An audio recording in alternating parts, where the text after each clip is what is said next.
Bismillahirrahmanirrahim. We were dealing with the details of some important internal features of the midbrain. In the last lecture, we talked about the medial longitudinal fasciculus. Now, what are the centers for vertical and horizontal gas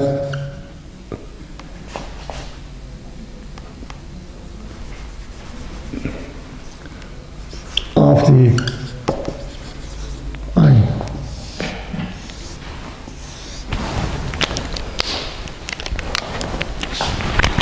Now, first of all, we will talk about vertical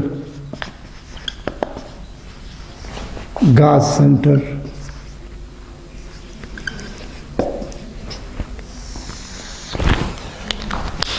Which control the vertical movements of both eyeballs simultaneously.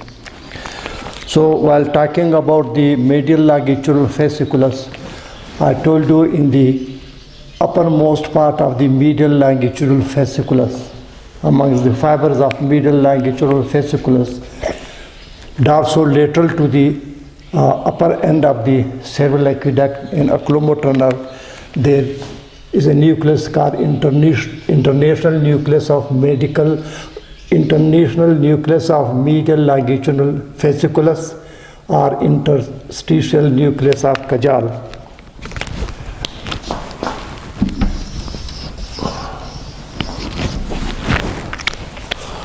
So for the vertical gas center, the center is the interstitial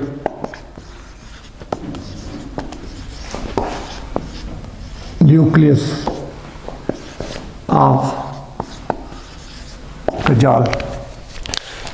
The fibers of right and left interstitial nuclei of Cajal, they are interconnected by fibers which are passing through the posterior commissure.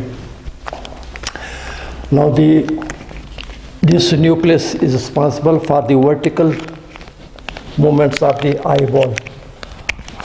For example,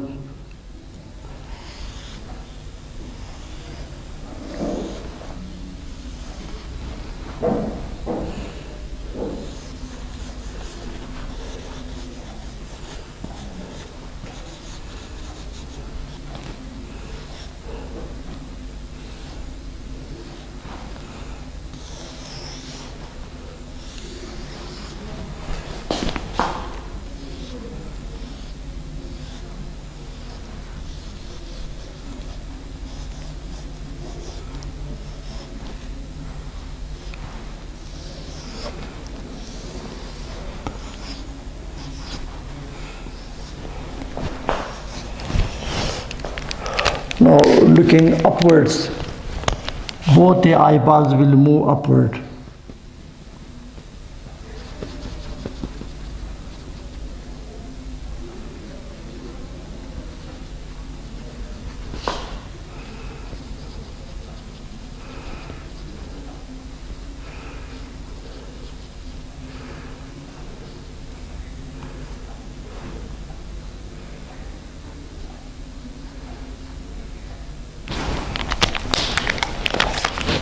This is a vertical gas. Both eyeballs move upwards simultaneously to look upwards. And at the same time, when you are looking downwards, both the eyeballs move downward.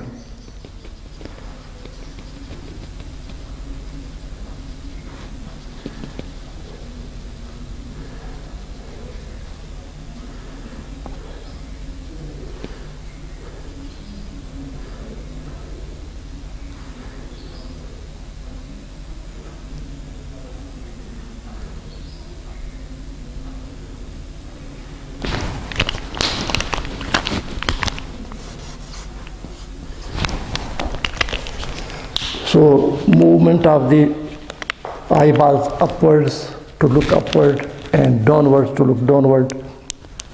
Bilateral, both eyeballs is the vertical gaze, and it is controlled by the interstitial nucleus of Cajal. Then second is horizontal gaze center.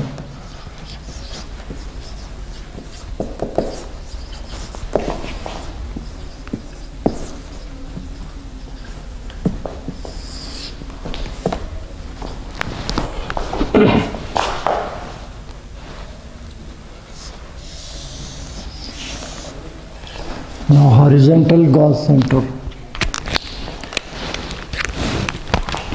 When the eyeballs move side by side,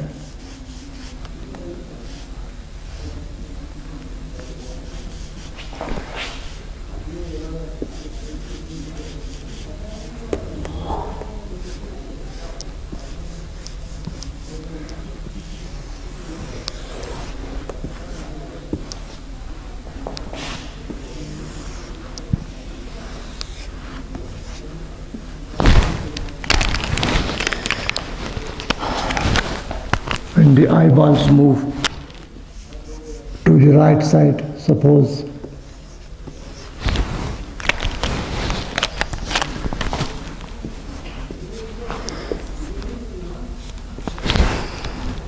the right eyeball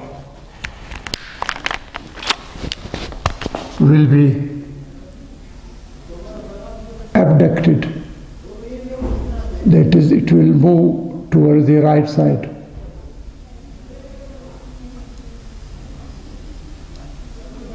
Or the left eyeball, it will move medially.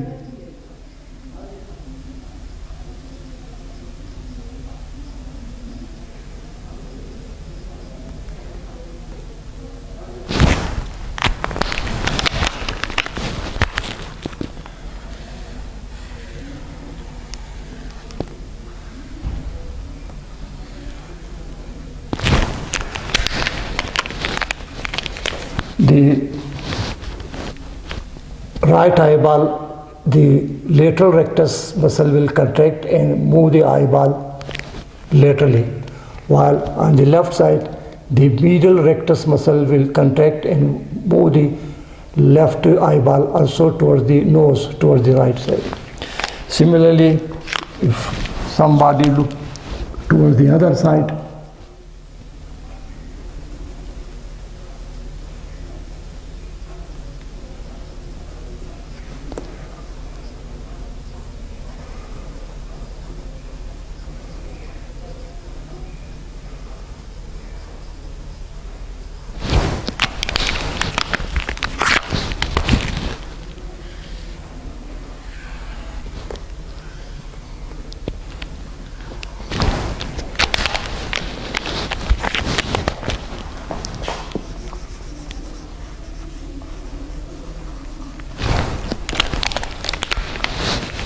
the medial rectus of the right eyeball will contract and the right eyeball will move towards the nose medially, while the lateral rectus of the left eyeball will contract and the left eyeball will move towards the left side.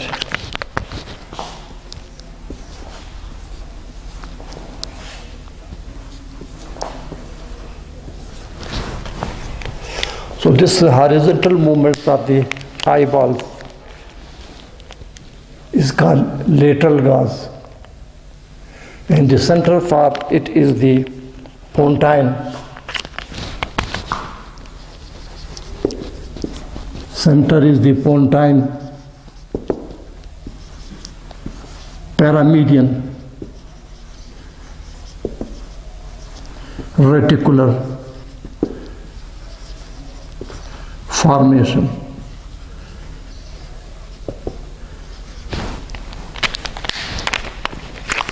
This is the center for the lateral gaze. Pontine paramedian reticular formation, PPRF.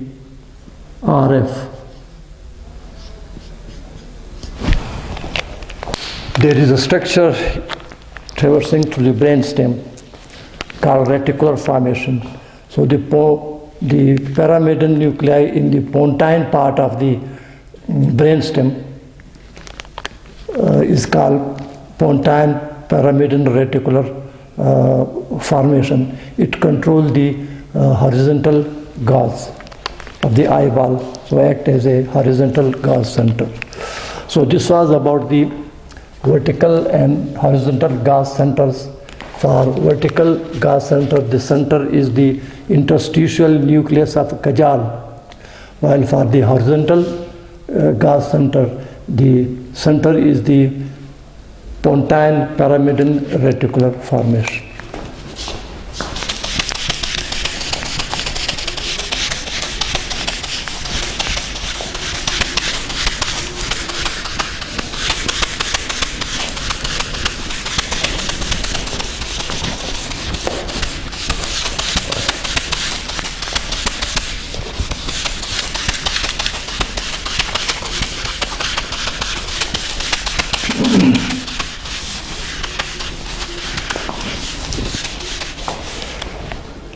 Now, next very important structure of the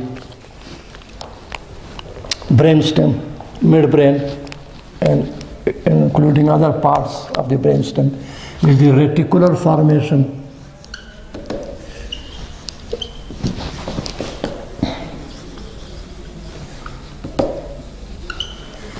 And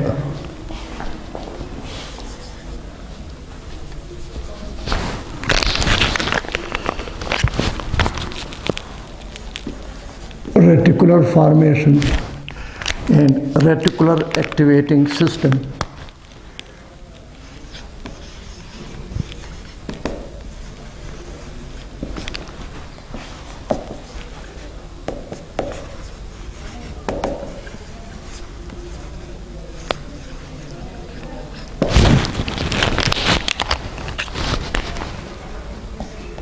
Reticular activating system.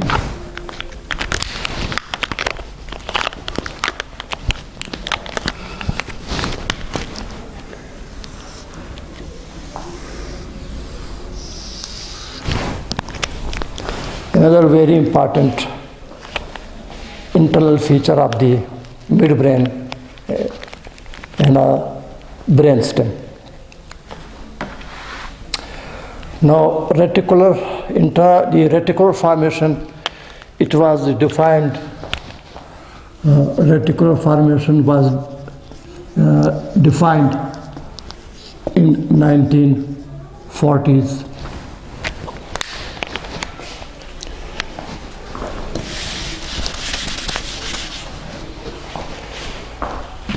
Now, what is the extent of reticular formation?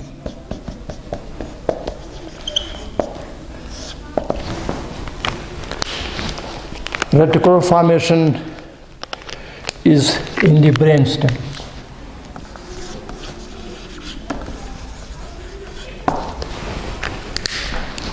In the central core of brainstem, that is the midbrain, pons, and medulla oblongata, is the location of reticular formation. It extends from the brainstem above and below. Now, extension of the brainstem, extension of the reticular formation, which is in the brainstem. So, above, reticular formation extend to diencephalon.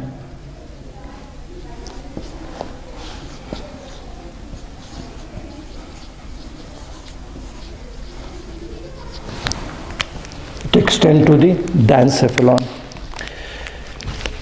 In the diencephalon, it fibers relay into the intralaminar nuclei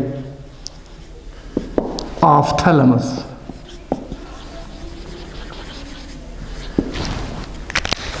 Thus, this upward extension or connection of the reticular formation which connect the reticular formation with intralaminar nuclei of the thalamus, is believed to be the cranial extension of reticular formation.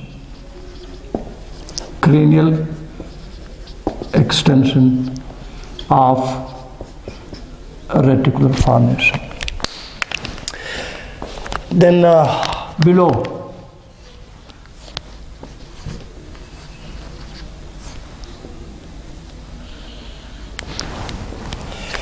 the reticular formation is connected with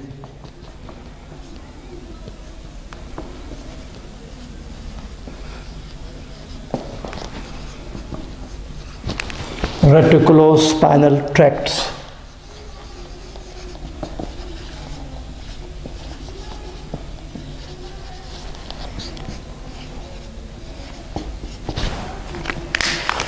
So I told you that the reticular formation is in the brainstem, but from the brainstem above it is connected with the intralaminar nuclei of thalamus.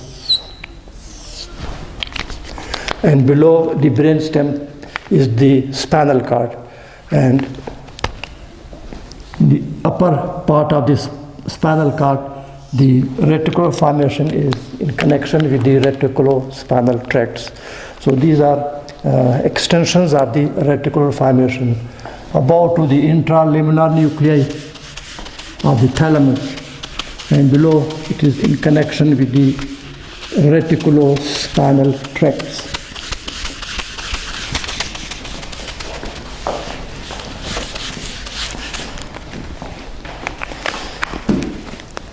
Now location.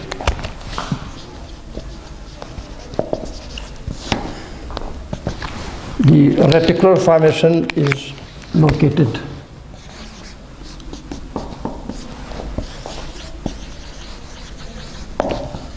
in the central core of brainstem. In the central core of tegmentum of brainstem.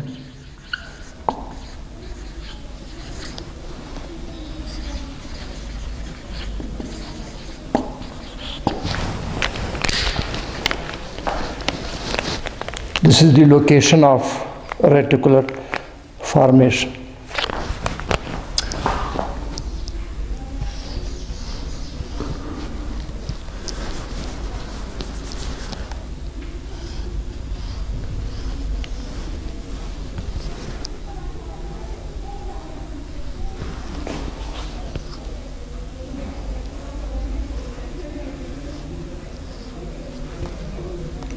Cerebrum,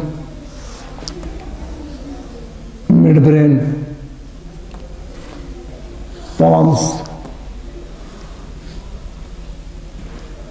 medulla oblongata, which is continued as spinal cord.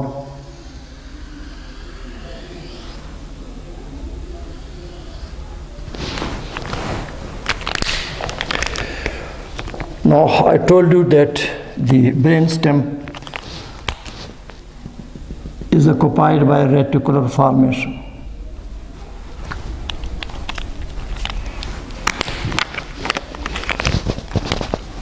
So, suppose this is reticular formation traversing the midbrain, pons, and medulla oblongata.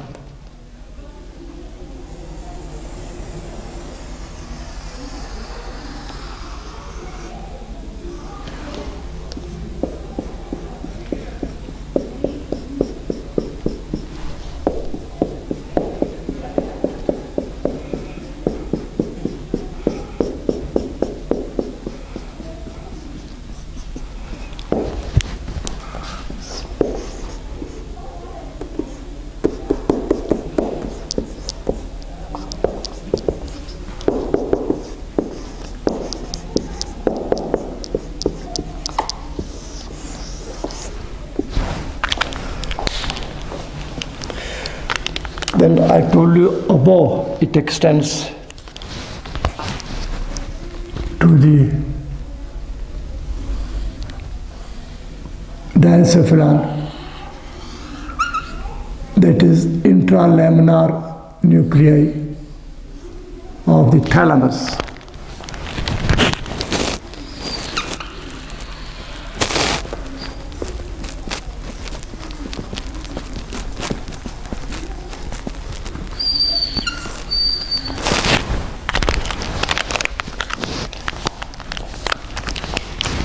Fiber pass to the intralaminar nuclei of thalamus.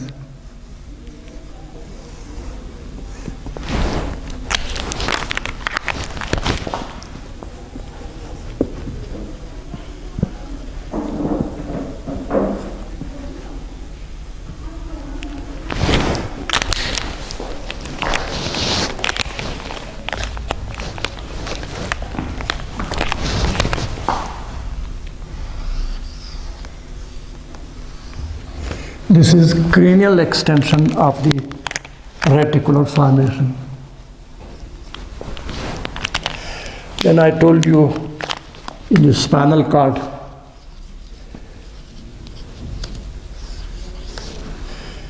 it is connected with the reticulospinal tracts.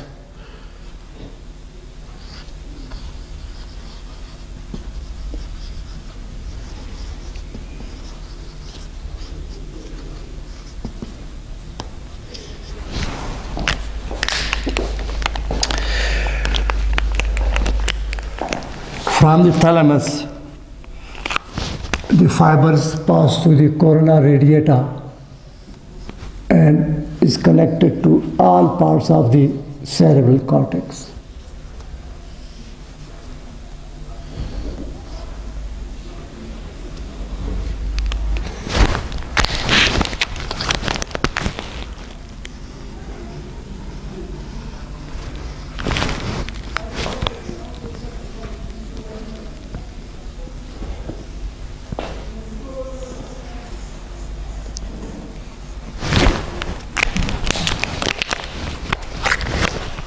This is the region of midbrain,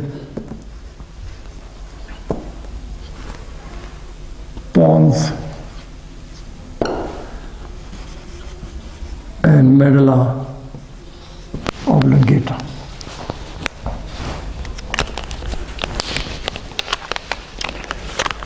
So brain, the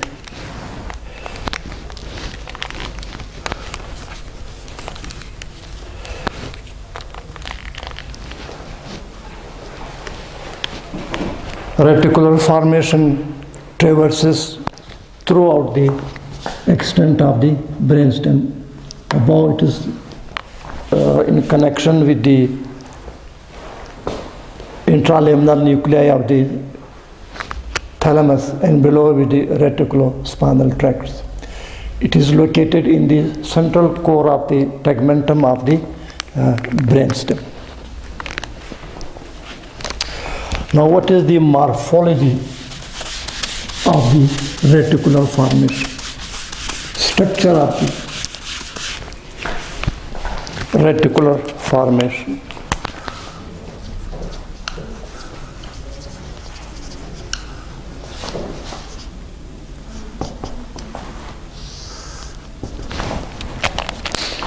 Now, reticular formation comprises of nerve fibers and nuclei.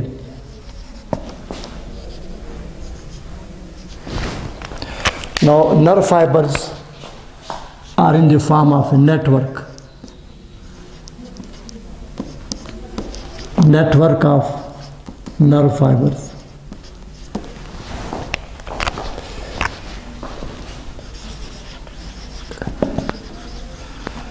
Reticular means net-like.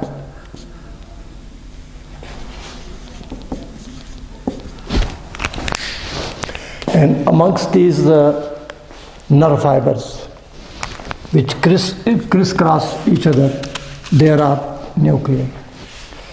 Now, nuclei, it is believed there are more than 100 nuclei.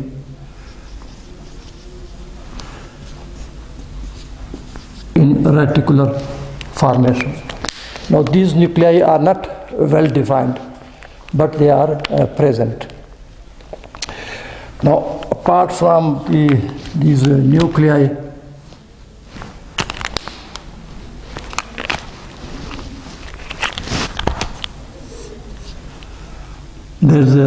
there are cardiac, respiratory and vasomotor center also.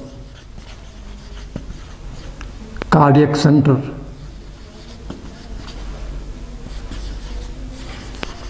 respiratory center,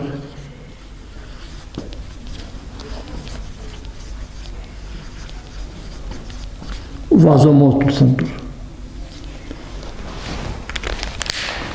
The lowest part of the reticular formation,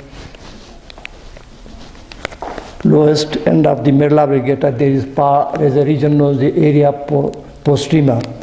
Here the reticular formation is occupied by these vital centers: cardiac center, respiratory center and vasomotor center.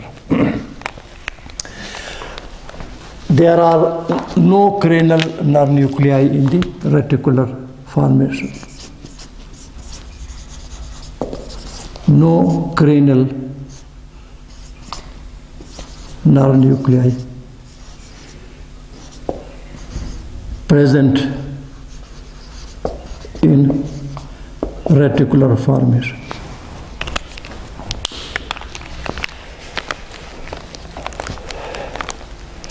Now, as I told you, there are vital centers also in the lowest part of the reticular formation, close to the lower end of the medulla oblongata in the area postrema. Damage to this center may result in cessation of heartbeats and breathing, and the individual may lead to death.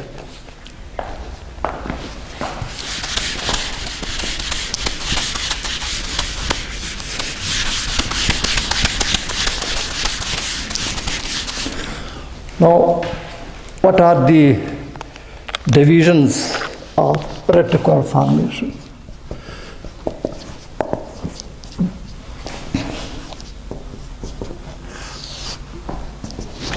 How we divide the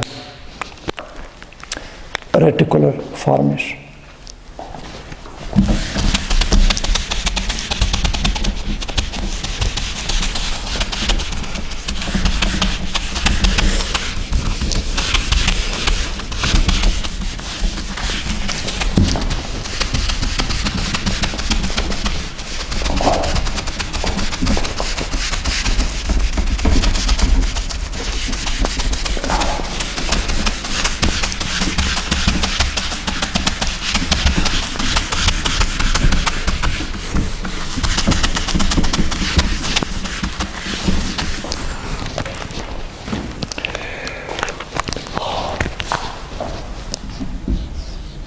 Number one, based on location.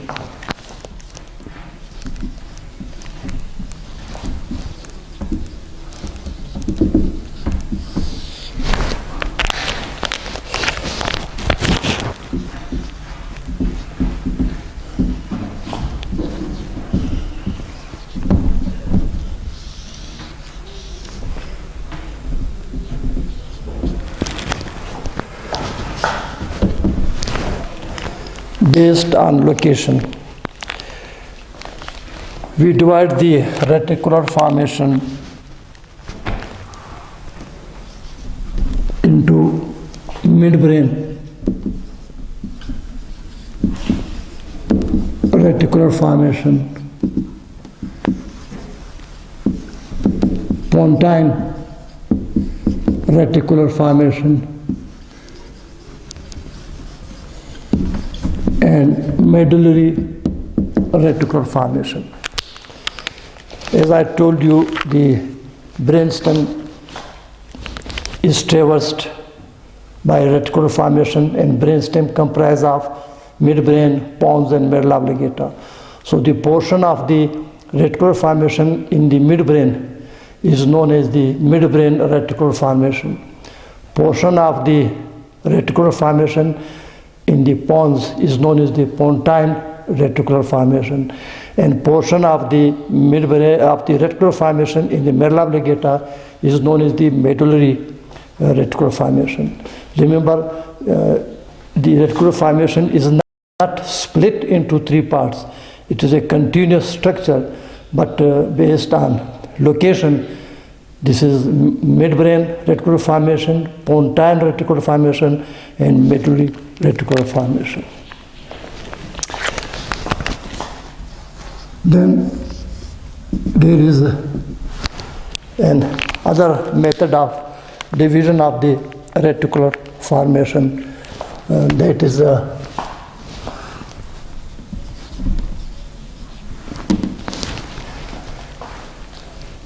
based on lesion studies.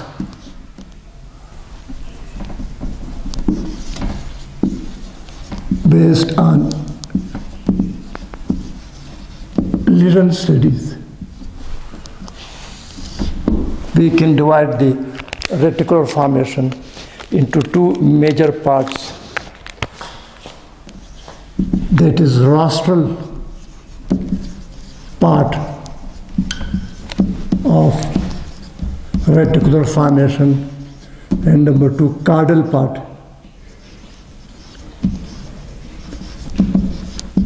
of reticular formation. Upper half and lower half, rostral part and caudal part.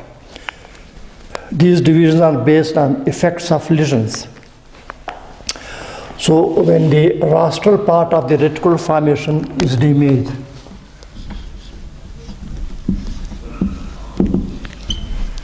lesion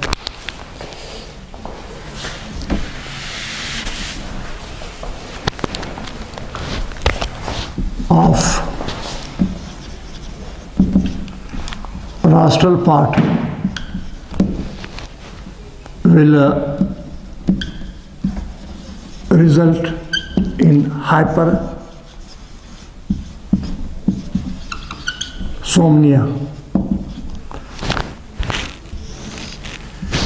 Hypersomnia means excessive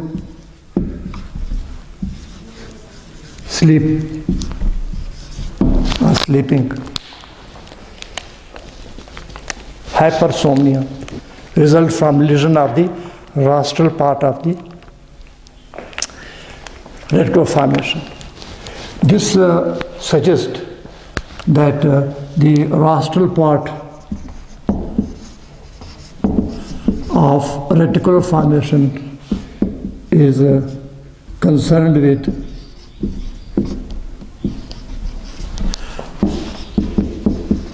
arousal, wakefulness, arousal from sleep. But when this part is damaged, the person will not awake from sleep and result in hypersomnia.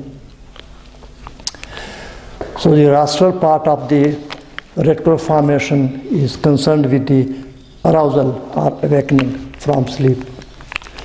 Then the caudal part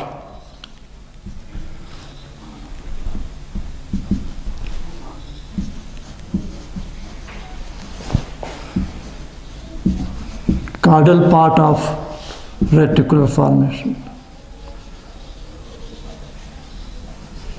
The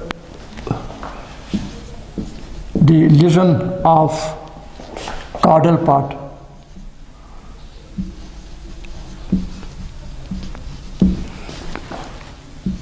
will lead to insomnia.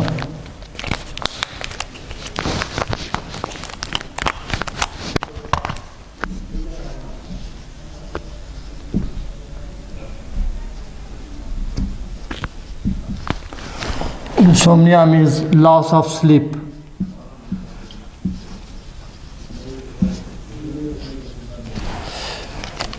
So when the caudal part of the reticular formation is damaged, it will result in loss of sleep, that is insomnia. This suggests that this caudal part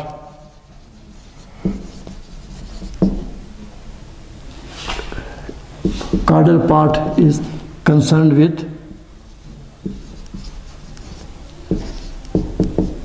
sleep cycle.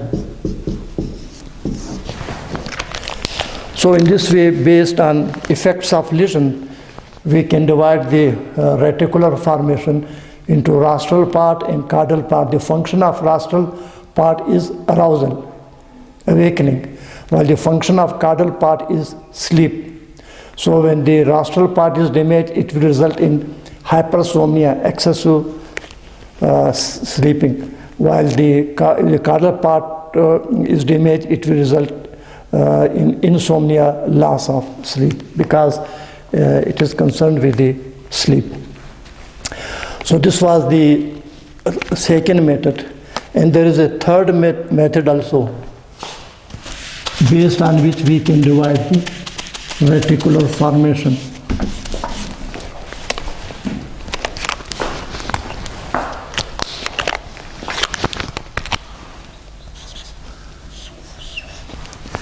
The modern techniques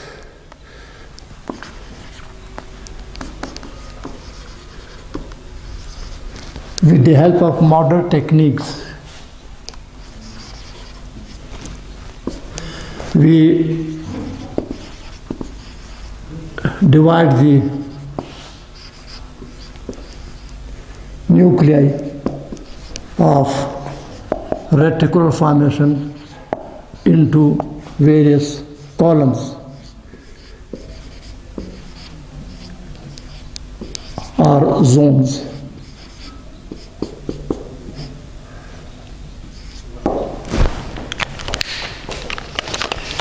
Based on modern techniques, I told you there are nuclei in the reticular formation. So these nuclei can be divided into columns or zones. Now, what are these?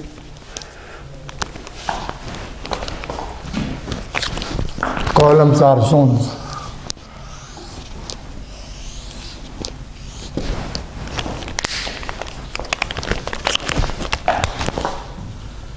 Number one is median column of raphe nuclei.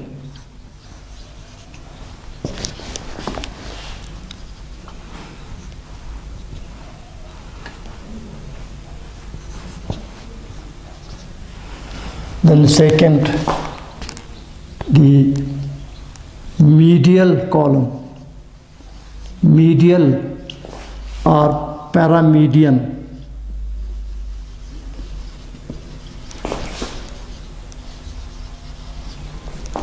column of nuclei. And number three, lateral column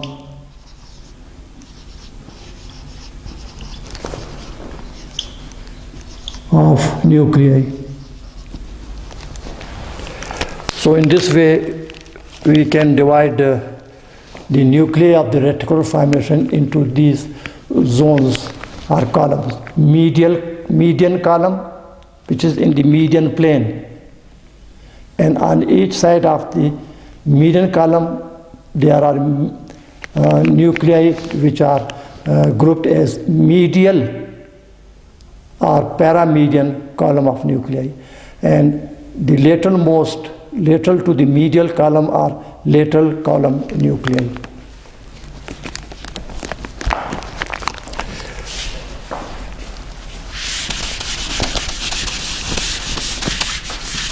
So we will discuss one by one these.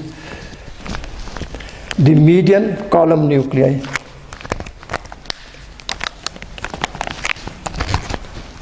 Are in the middle end.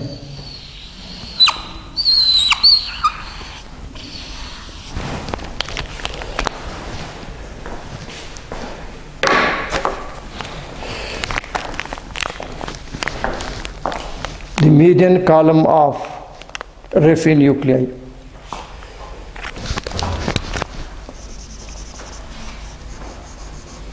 These are unpaired. located in the midline.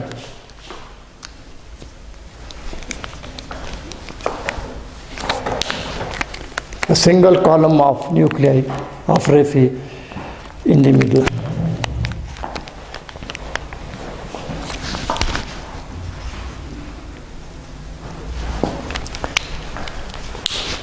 What is their function? They are concerned with sleep cycle.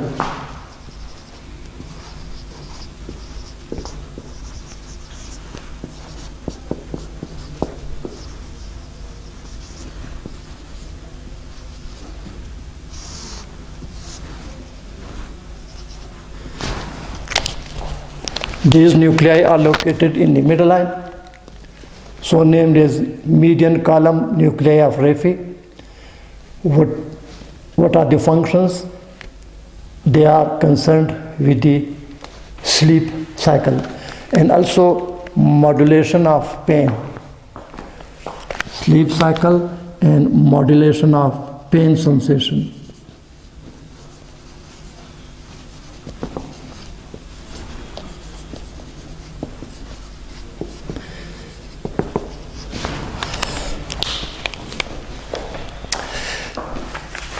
Now, on each side of the median column, there is medial column. Medial column nuclei.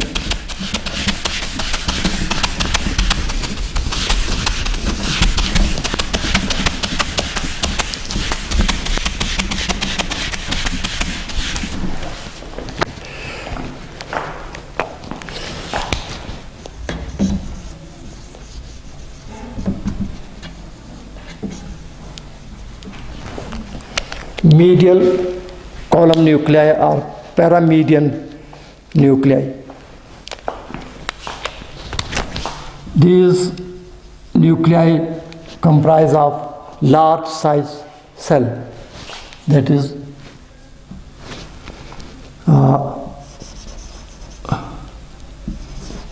magnocellular nuclei are gigantocellular nuclei. The neurons of these nuclei are of larger size. So these are magnocellular or gigantocellular nuclei, giant size cells.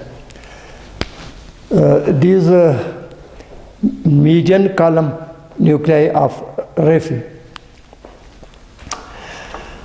these are meant for arousal, concerned with awakening or arousal. Number two, these are motor nuclei.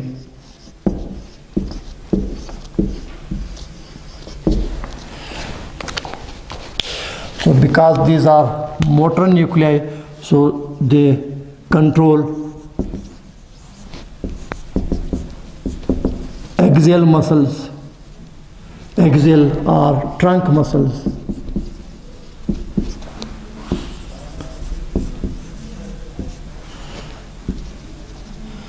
Then girdle muscles, limb muscles, upper limb, lower limb, trunk or girdle muscles. Trunk muscles are axial muscles, and then shoulder girdle muscle, pelvic girdle muscle, muscles are the upper limb, lower limb. Next, most of these are motor nuclei, but most of the sensory inputs, they receive most of the sensory inputs.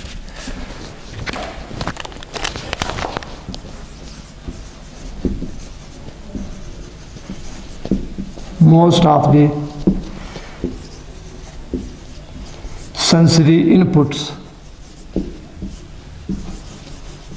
from lateral column nuclei.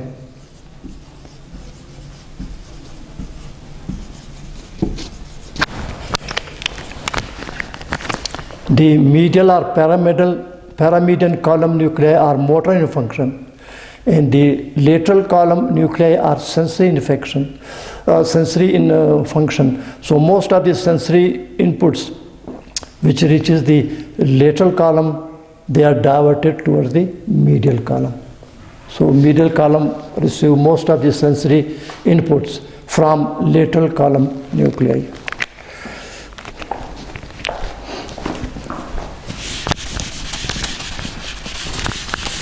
Now lateral column nuclei.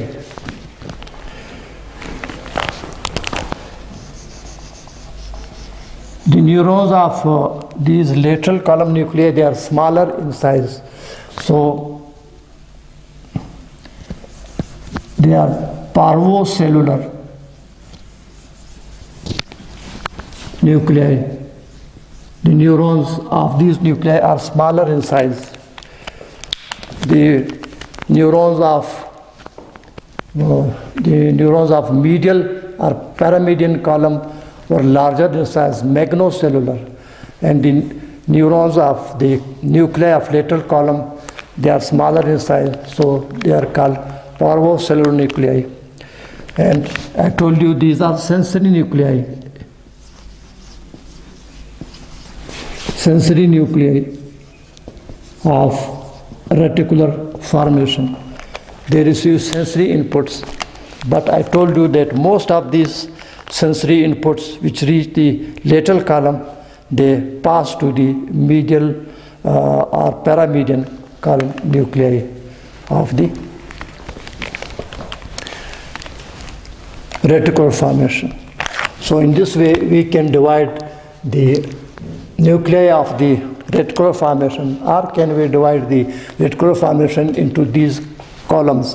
First column is based on location, that is midbrain, pontine, and medullary. And second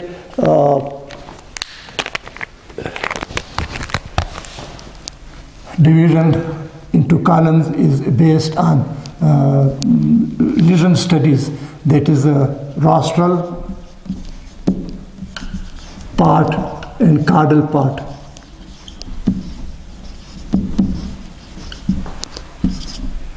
And third, the reticular formation nuclei are divided into columns, which I just explained.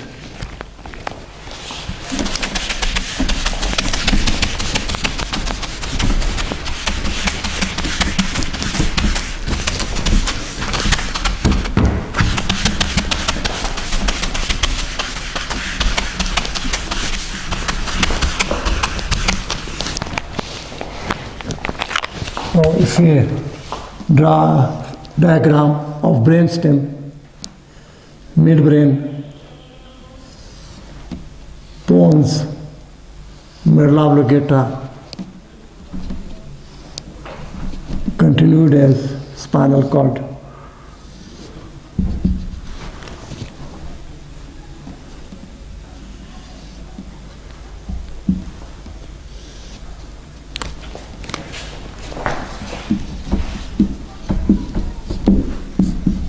Midbrain, pons, and medulla oblongata.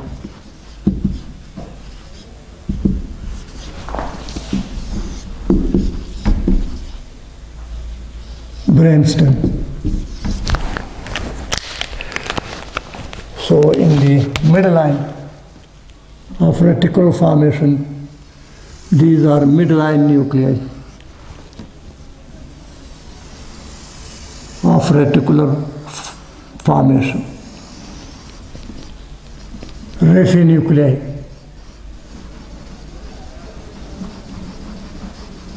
A unilateral column of nuclei.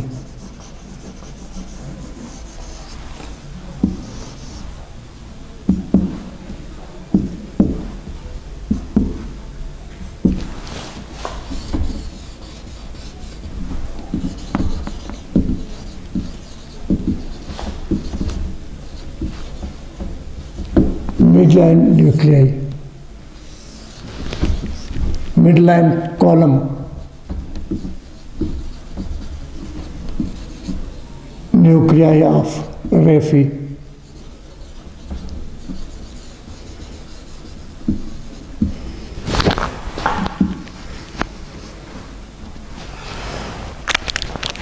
it is just in the midline.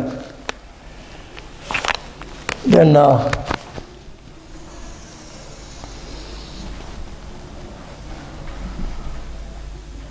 on each side and parallel to the midline column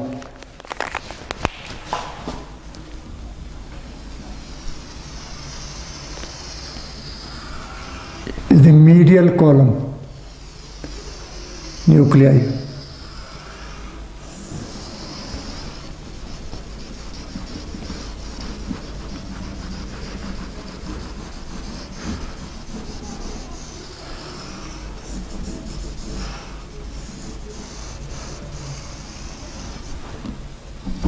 On each side and parallel to the midline nuclei.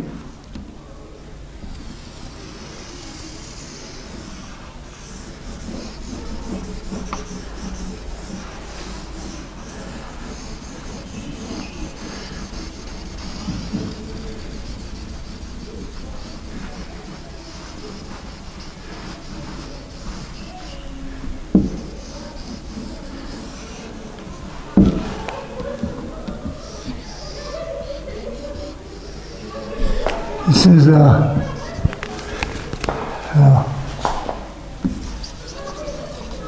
medial or paramedian column, nuclei of the reticular formation. So you can see the midline is only in the midline, it is unpaired, and single column of nuclei. Then on each side of the midline is the medial column or paramedian column of nuclei.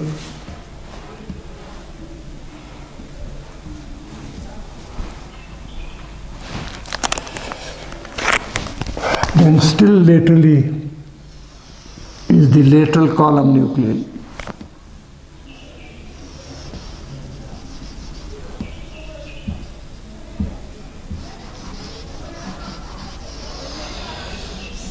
And the lateral column nuclei is also bilateral, both sides.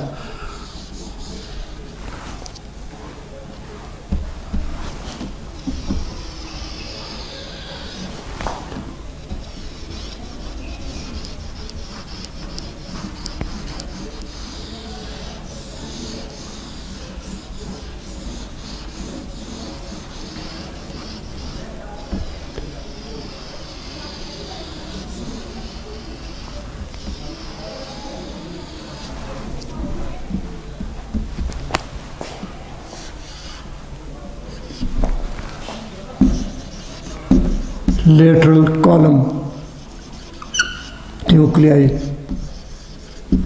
of reticular formation.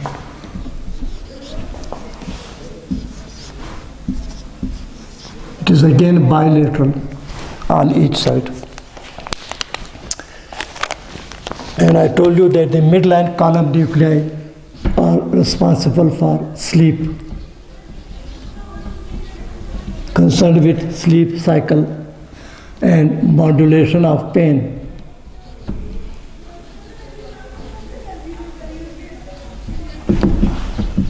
Of pain sensation. The medial column nuclei, I told you they are motor nuclei and meant for control of muscles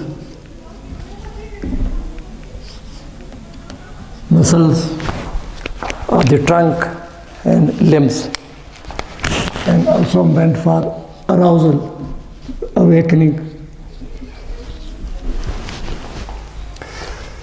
and it also receives most of sensory inputs.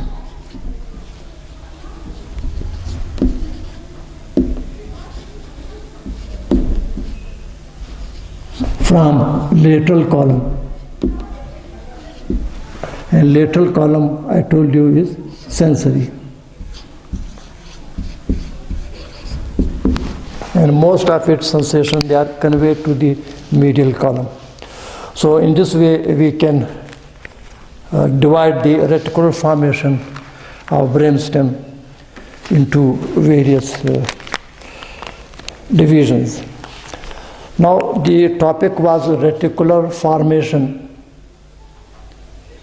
and at the same time, there is another important part related to it is the reticular activating system.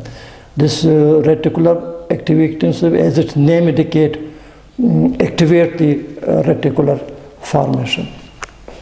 So parallel with the reticular formation is the reticular activating system, which we will discuss in the next lecture. So thank you very much and keep learning.